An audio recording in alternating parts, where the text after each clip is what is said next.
Hello and welcome to Comp 2 Online. I hope you guys have your seatbelts fastened and ready to go because it's going to be a crazy ride this semester in a good way.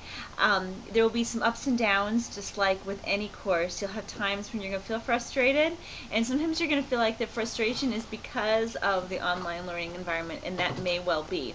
But just remember, it offers us some great flexibility, and we all capitalize on that. Speaking of flexibility, you see some of the reason I need flexibility in the background. He's digging through the door for the electronics. It's a great opportunity to get out the electronics when mom is busy making a recording, you see, because usually those things are limited. So anyway, that's one of my distractions, and I bet you have some too. Whether you're a traditional student, high school student, or an adult learner returning to school or continuing education, we each have our set of circumstances that make online learning a good option for us. And so I hope to make this experience as, I don't want to say comfortable, I don't want to say easy, but as rewarding as possible for you.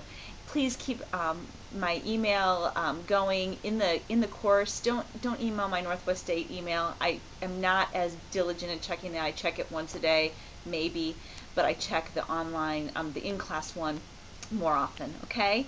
So here's what's going to happen. Every week I'm going to give you one of these videos. Nothing fancy, very informal, nothing scripted.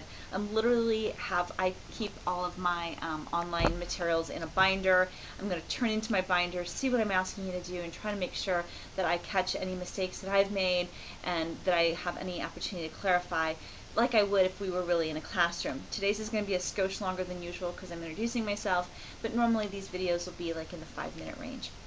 Okay, first thing is that what are we doing for this course? Let's just get a big picture of this course. The course is set up into units, or almost like writing workshops. Each unit, after the first unit, which is just this week, most of the units are going to follow the same pattern. We will start the unit with a discussion board activity and probably some sort of writing toolbox activity, like a thesis exercise or a citation exercise, something that kind of helps us to sharpen the tools in the shed. Then the next week will be, generally speaking, again, we're going to get into a groove after we get going. Generally speaking, we'll go into the readings for the course, and then we will go into the writing the following week. So we have about 3 weeks where we're workshopping, we're reading and discussing, and we're writing in in basically that order. And you'll see that the discussion boards are already posted, the assignments are posted. I'm new at, I think they're calling it Sakai. I thought it was Saki until like yesterday.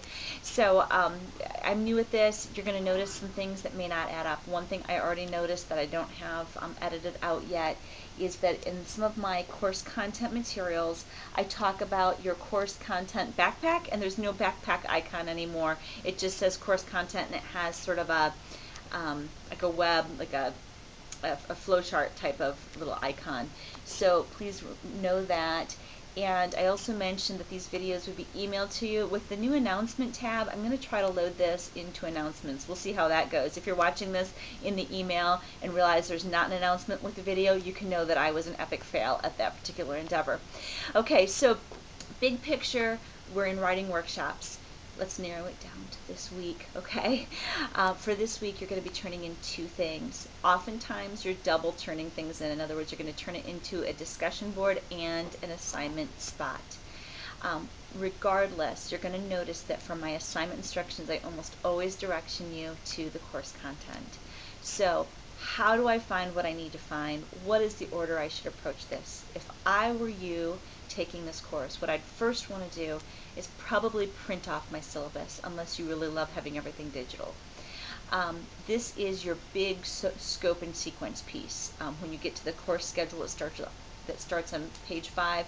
All of the assignments are in red on the right, and you know what's going on. Everything except for the very last unit is due Sunday at midnight, so you're all good to go with that.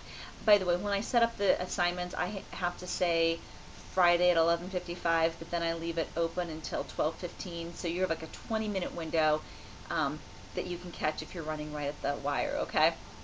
You have a 15-minute cushion, or 20-minute cushion is what I'm trying to say.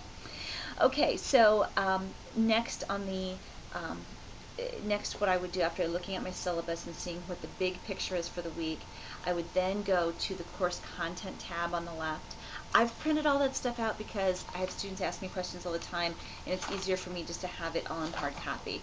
And I have a little binder for each unit. That's not necessarily what you need to do, okay? So right now I'm opening up to course content, and there's always going to be an announcement page or like a introduction page that's going to give you a bigger blown up version of the syllabus. It'll kind of magnify it, like it's like when you turn your Word document up to like 125, okay? If the syllabus is 100%, then the announcement's going to be 125%, okay?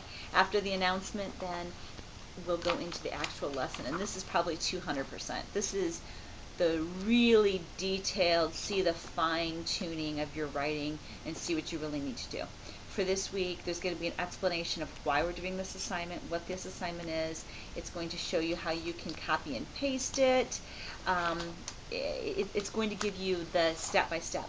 Please do not skip the reading in the course content. I know it's a lot of reading, but it's going to help you ultimately, okay? So please take time to read through that material.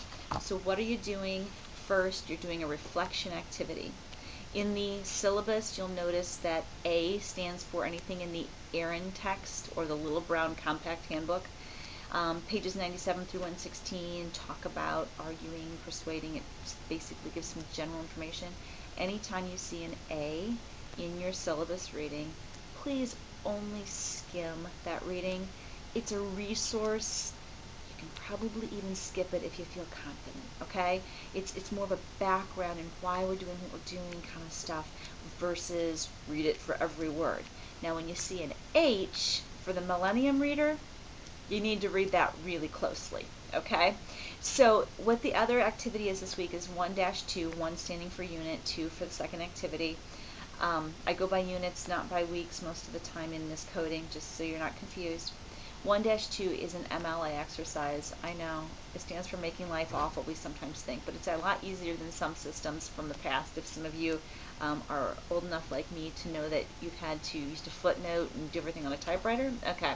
So that puts it all in perspective. But there is an MLA exercise in the Erin text. I do not use the MyCompLab, just a personal preference, just something I don't use. And so we're going to use the textbook because we have it and we can, and you can just type in your answers for that exercise. That does not get posted to the discussion board.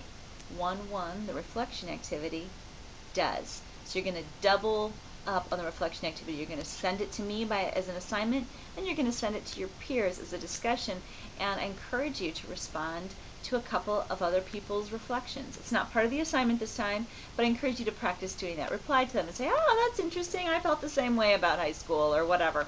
And the wording of those might seem kind of high schoolish, but play along with the game. Take a trip down memory lane. Some of us have a longer way to trip than others when we talk about high school. And I put myself in the long trip category. So here we go with this course. Basically this week, 2 assignments, both due on Sunday, and there's hopefully everything you need to know in the classroom. But of course, if you see some glitches, if some things aren't making sense in my wording, I am transitioning to the new system. I appreciate your help and constructive feedback. Have a great week with all of your distractions, with all of the wildness of life. I do know that this course will be flexible for you, and I'm excited about our learning adventure. Bye for now.